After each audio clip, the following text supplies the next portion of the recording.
8 جولائی کو راولپنڈی میں ایک باپ نے اپنی 16 سالہ بیٹی کو صرف اس لیے گولی مار دی کیونکہ اس نے اپنا ٹک ٹاک اکاؤنٹ ڈیلیٹ کرنے سے انکار کر دیا تھا۔ 13 جولائی کو کراچی اورنگی ٹاؤن میں سونیا کو محبت کی شادی کے بعد واپس لوٹنے پر سسرال والوں نے قتل کر دیا۔ 18 جولائی کو ایک ہی دن میں کئی غیرت کے قتل ہوئے۔ جعفر آباد بلوچستان میں ایک خاتون، سوات میں ایک جوڑے اور ناروال میں عمران اور زیبا نامی ایک اور جوڑے کو گولی مار کر ہلاک کر دیا گیا۔ 26 یا 27 جولائی کے قریب راولپنڈی کے پیرودھائی میں ایک جرگے کے فیصلے پر ایک خاتون کو مبینہ طور پر گلا گھونٹ کر خفیہ طور پر دفن کر دیا گیا۔ 28 جولائی کو کراچی کلفٹن سے ساجد مسیح اور اس کی اہلیہ ثنا کی لاشیں برآمد ہوئی اور ان کو اس لیے قتل کر دیا گیا تھا کیونکہ ان کی لو میرج ہوئی تھی۔ اور سب سے ریسنٹ واقعہ 3 اگست کو راجن پور میں پیش آیا، جہاں 1 سال قبل اپنی مرضی سے شادی کرنے والے ایک جوڑے کو غیرت کے نام پر گولی مار کر قتل کر دیا گیا۔ بلوچستان کے واقعے پر قومی اور بین الاقوامی سطح پر مذمت کے باوجود پاکستان میں غیرت کے نام پر قتل کا وہی سلسلہ اسی سپیڈ سے جاری ہے۔ اب آپ خود سے یہ سوال کیجئے کہ کیا آپ کو ان تمام واقعات کا علم تھا؟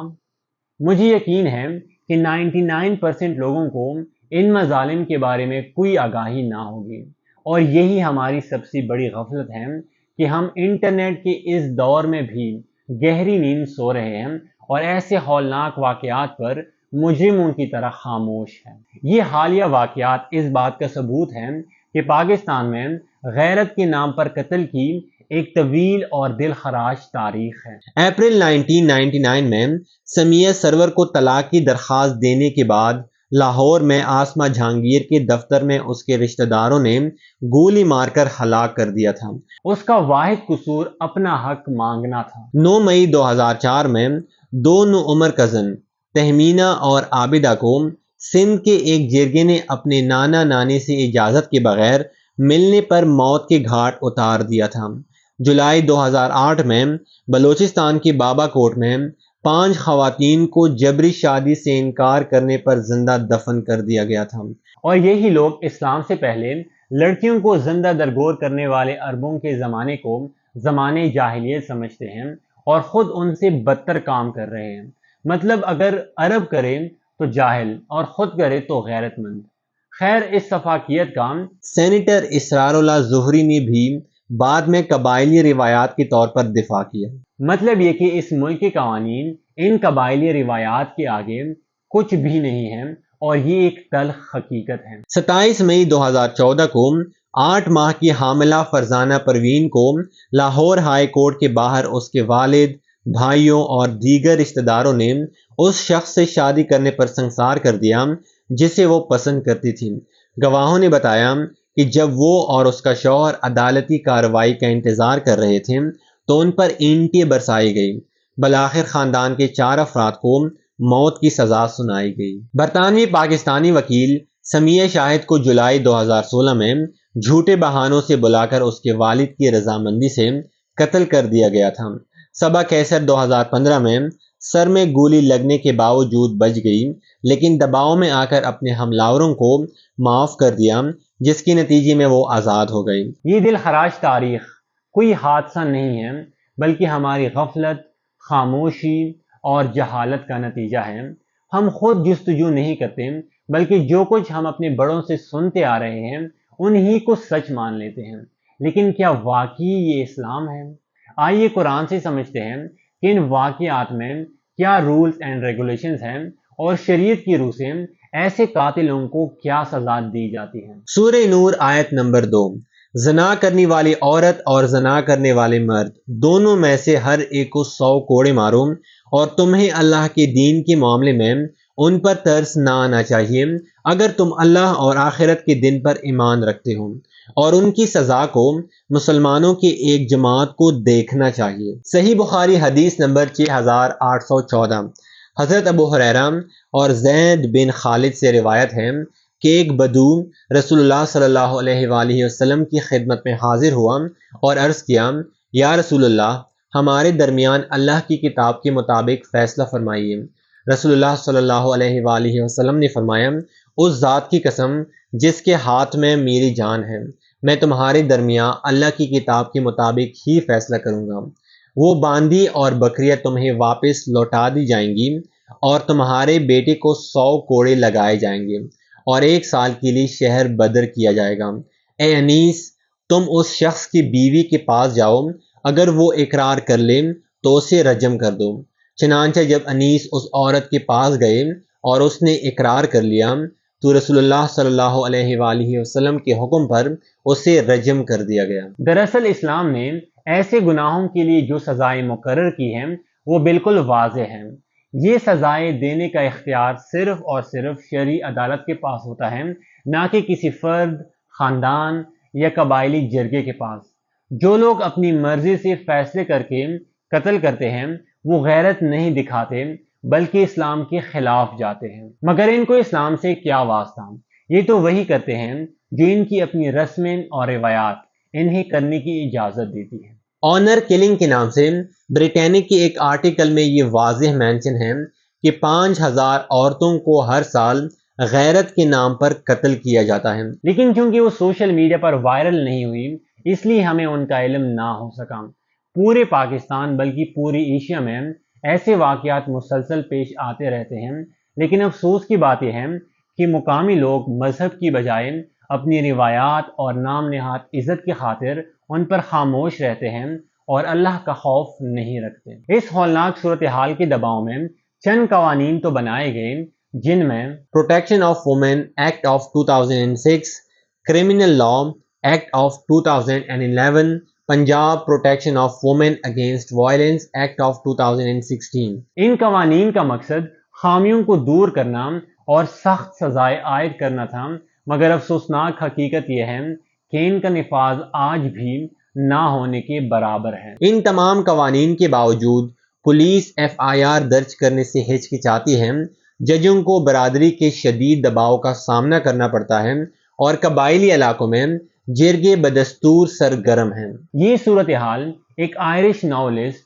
اولیور گولڈ سمتھ کے صدیوں پرانے مگر آج بھی سچائی پر مبنی اس ناول کا عکس پیش کرتی ہے کہ قانون غریب کو کچلتے ہیں اور امیر قانون پر حکمرانی کرتے ہیں۔ اور یہ بات بالکل کلیئر ہے کہ ہمارے قانونی اصلاحات بھی اسی تلخ حقیقت کا شکار ہیں کہ جہاں پر کاغذوں پر تو انصاف کا بول بالا ہے مگر پریکٹیکل میں بے بس، کمزور اور متاثرین کو ان کا حق ملنے کی راہ میں روایات اور طاقت کا دباؤ اب بھی ایک مضبوط رکاوٹ ہے، اور یہ آگے بھی اسی طرح چلتا رہے گا کیونکہ ہم سب کو اپنی پڑی ہوتی ہے۔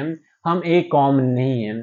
اگر ہم ایک قوم ہوتے تو آج یہ ساری زیادتیاں نہ ہو رہی ہوتی اور ہر جگہ قانون کی حکمرانی ہوتی۔ لیکن کب تک ہم اپنی ذاتی انا اور خاموشی کی دیواروں میں قید رہ کر مظلوموں کو بے یار و مددگار چھوڑتے رہیں گے؟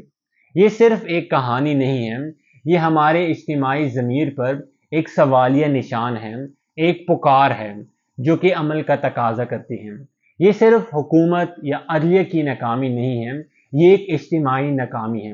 جب ایک معاشرہ ظلم پر خاموش رہتا ہے تو وہ معاشرہ بھی اس جرم کا حصہ بن جاتا ہے۔ یہ وقت ہے کہ ہم اپنے اندر جھانکیں، ان روایات پر سوال اٹھائیں جو انسانیت کی بنیادی حقوق کو پامال کرتی ہیں۔